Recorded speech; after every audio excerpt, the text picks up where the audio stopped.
This is a monster change, guys. I don't think a lot of people realize how big of a change it's going to be. Let's dive right into it, shall we? So first off, I just want to talk about the update. They did a quick update this morning. 1810 MSK, which was like what was that, 8:30 or 8:10 our time, I think is what it is, 8:10 or 9:10 my time. Not sure, just bug fixes, things like that. So we'll see what came of that. Obviously, one of the things that came of that was this change right. Get over here, you bastard. This change right here. Now,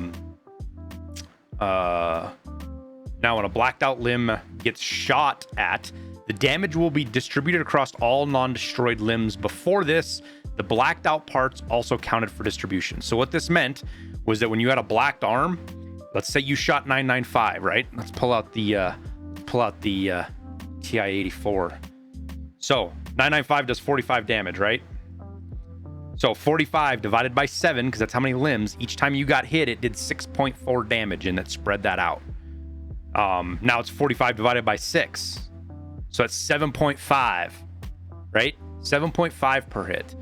Now, if you shoot somebody in the stomach, there's a 1.5 damage modifier to that, right? So you're 11.25. At least this is my understanding of how this whole process works. And as you black out more limbs, that damage gets reduced to 3. Like if you, let's say you've got your stomach and a leg and an arm blacked out, right?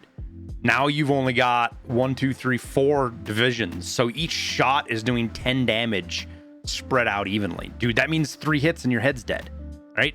3.5 technically, but yeah, it just depends on the damage you're using. So I think this is going to bring up time to kill quite a bit. Like you are going to be smoking people even with armor on now. Armor's not going to matter as much as it did before. Leg meta, hello leg meta. Everybody thought the KS-23 sucked before. Whoo, boy, you better keep those legs stuck behind a corner, because they're going to be hammering you with fucking if you don't. So huge change, guys. I'm going to play around with it today. We're going to see. But I think there's going to be a lot less instances where you get out with like looking like a chicken nugget, you know? I think you're done. I think you're done. Because bleeds are going to do a lot more damage. If you're blacked, I think this means bleeds do a ton more damage now too. Could be wrong on how that works, I guess. But, or they're going to damage you faster elsewhere, but maybe I'm wrong on that.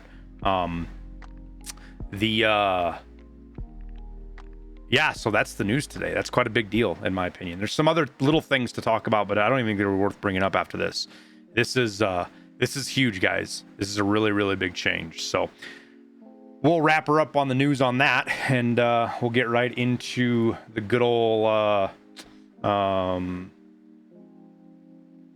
economy stuff for you fellers. Let me mute alerts real quick. Just let me forget. Oh, they are muted. Wait, they're not muted. I heard one. Whatever. Is this already in effect? Yes, Campbell. They started it already. It launched. Let's turn on chat box. Hey, there's chat. Everybody can see you guys now. All right. So instead of going over, the 10 bazillion things, I got a couple quick things I want to talk about. Let's look at the 10K range items. 10K per slot. So this is your kind of good area right now, guys. I know cats have always been bad in the past, but I've been keeping them. Just because you can sell them to the vendor and make almost 10K per slot. Same thing for clocks. But rechargeable batteries, also great keeper. Propane, you can get a lot more than this. Don't sell your propane for 41,000. CPU fans, while they've gotten cheaper, there's a couple of uses. We'll talk about that. Keep CPU fans. We got matches, Poxaram, and vases, and LCDs, right? So this is kind of your target area of loot. You can get into the flat screwdrivers, which can sell for more. But when you get down into RAMs and Zibbos and things, it can be a little bit harder. If you sell them a big stacks, you can make them. So just keep that in mind. Graphics cards, it's a common question. So let's look at 7 days, right? Here's when dynamic loot was instituted. Boom, we had a huge spike and a steady run up. We have seen a plateau in the last 2 days. 800K seems to be a pretty big mental block for people to get past and want to spend more on. So maybe that's our peak. If you see graphics cards push like 810, 820 for more than a half a day, then I think that is going to indicate another start and rise. But right now, I think 800K is our top of our card price. I don't think people are willing to pay more than that. All right, so crafting. Here's your top crafts of each module for the day. Green gunpowder, lucky scav, junk box, super water, meds, intelligence, moonshine, and Wilston's lose you the least. That's based on profit per hour. We'll dive into some more detail here. Obviously, green gunpowder is amazing because it's super easy, right? Green gunpowder is a nice, easy med. And I got to turn the damn music down for you guys. It's a good thing church can do that. Another craft to watch out for, circuit boards. Right now, circuit boards are very profitable if you can get your flat screwdriver super cheap. Look for these things for in the 7 to 8K range. You can get them. Just buy them up when you see them. Boom, make some money. Next bit to that is, gotta look at my notes here real quick. Oh yeah, single biggest profit I want to point out for you guys is BP still. It's been this way for a long time. I don't see it changing anytime soon because it's so much farther ahead anything else when you look at prices. SPP and 6.3 can come up a little bit, but I just don't think it's going to catch with BP. That being said, I am crafting M61 now. And that is not to make money. We'll go find it. Where is it at? Where's M61 at? Let's just type it in. You can see that I am losing money crafting M61. But that's because I'm not selling it. I definitely going to sell it 2,600. You know, if you want to sell it, I think what's 3,400 we break even, or pretty close to it. Yeah, 3,350 maybe. 3,250. 3,250. Yeah, 3,250 is your break even right now with M61. I'm making it because it's the only access I can get to it, and I want to start running it. So this is how I'm going to do it at night. I'm going to craft M61. So that's something to keep in mind. Crafting can be used for utility. You know, you can craft your M995, your AP63, your Eagle Nick, whatever you want to do. That's what you can do here to not just make money, but actually save you money because now you can actually access the ammo. Moving to the laboratory. Lucky Scav Junk Box is the best craft right now, but this is real volatile, guys. You have to keep that in mind that this moves all over the place. It's a long craft. This is a good craft to do at night, but you're going to have a hard time making money if you're not getting your components cheap for it. So make sure you're getting your components cheap. Bleach is for the people that are better at doing market stuff. The bleach is a great place as always. Just aim for your sodium a little bit cheaper or take it out of raid and sell your bleach for over 9,500. You're going to make a ton of money if you're doing that. It's the best way to go. Me, like always, like we've said in the past days, I'm crafting Cordura and Ripstop because it's easy. I craft slickers because so I have something crafted in my nutrition unit. We'll talk about that in a sec. I borrow those for scav vests with Jaeger, turn it into Ripstop, then I craft Cordura because this is easy and this is how I'm cycling my crafts to upgrade hideout management and crafting skills. Over at the nutrition unit, again, nothing's making money here. But if you want to craft to level up, the two best things, in my opinion, you can craft are Willistons and Slickers. Now, this is because I take crackers out of raid. I usually buy my oat flakes for like 8 to 9K, so I don't lose quite as much money. In the Willistons, you lose the least amount of money, especially if you can get your Apollons for like the 5K range. And then I just sell them to the vendor. But I use these to do scav vests to make Cordura or Ripstop or whatever the hell it is. I don't remember which one. I craft them both, so it doesn't really matter. And that is for, again, not to make money, to lose as little money as possible as I level up my hideout crafting skills. That's what I'm doing there. At the med station, pile of meds are it, guys. Where margins are getting really thin, so really pay attention to your costs.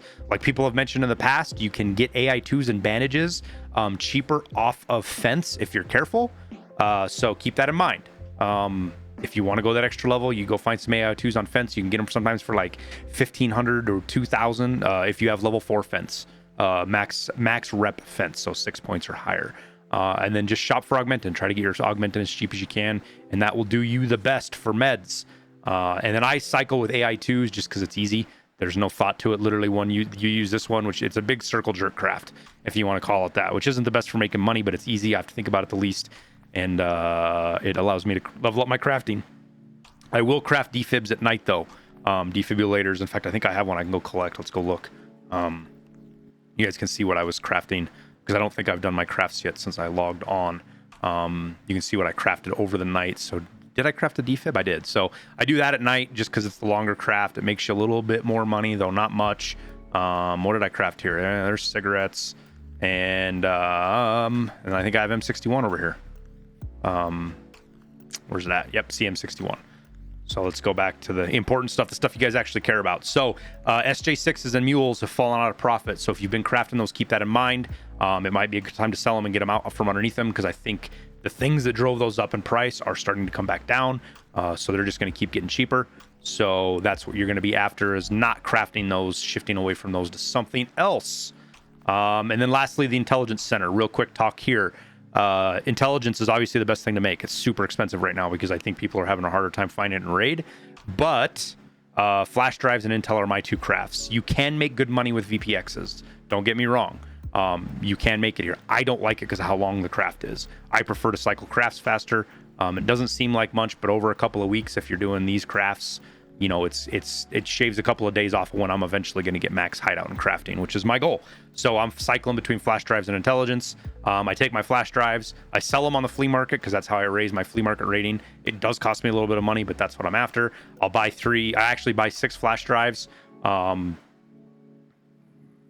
Phone's ringing, sorry. I buy 6 flash drives and I turn 3 of them in intel, and I turn 3 of them in and sell them to, trade them to Jaeger for a dog tag case, and then sell that to therapists. So that's kind of my cycle where I'm at right now. That's kind of what I'm doing. And then barters. So we'll talk about barters. Gas analyzer today. Gas analyzer is a really good barter item. Now, not one you should take out of raid. It's not worth taking out of raid. But there's a couple of things you can do with it. One is my favorite right here, is this grizzly barter. You're getting grizzlies super, super cheap. You're getting it for like 25K, sometimes less. Because sometimes these gas analyzers will get down to 10K.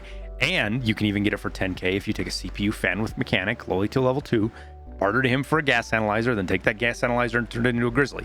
Now you're getting a grizzly for less than 20K, usually. That's cheaper than a Salewa. So it's fantastic. And you don't have to use grizzlies in a raid. It's cheaper to heal with a grizzly than it is to heal with therapist. And then if you're into the run on the MP9, the gas analyzer is also a great way to get a hold of this mag, which is usually absurdly expensive. You can see it goes for 20, 30K. You can get it for 10K with the barter. Next up is the ES lamp. For those of you who don't know about this, this is probably one of the really best barter items, low level in the game. It gives you access to grenades. You can use that barter forever because this is the cheapest way for you to get grenades. Not necessarily the RGDs, but the F1s. Get grenades super, super cheap. And then it's a good way to get tri-zips because you can do this at loyalty level 2 Ragman, which is pretty early. So this is one of the first chances you can get a big bag. And even then, if you burn through your 4 you can buy from Ragman, you can use this barter and still get them cheaper than you're paying on the market. And then you've got the one for the M700, but this craft kind of got blowed out of the water because of the military cables getting expensive. So I wouldn't pay attention to that. But ES lamps are great for taking out a raid because they sell. The grenade barter and stuff holds their price, and then they got utility outside of that. And then lastly, what do I got here lastly? Oh yes, this is one of my favorite barters as well, because I use ETGs a lot when I'm running solo, or even with Liston. I usually have a green stim with me now, because when you get really screwed up in a fight, this gets you back in the fight real quick. And they can be expensive, and shampoo's usually cheap. So if you're using these, this is a great way to get it. It's cheaper than buying it on the market, saves you a little bit of money. Just keep that in mind for the future. And that's pretty much it.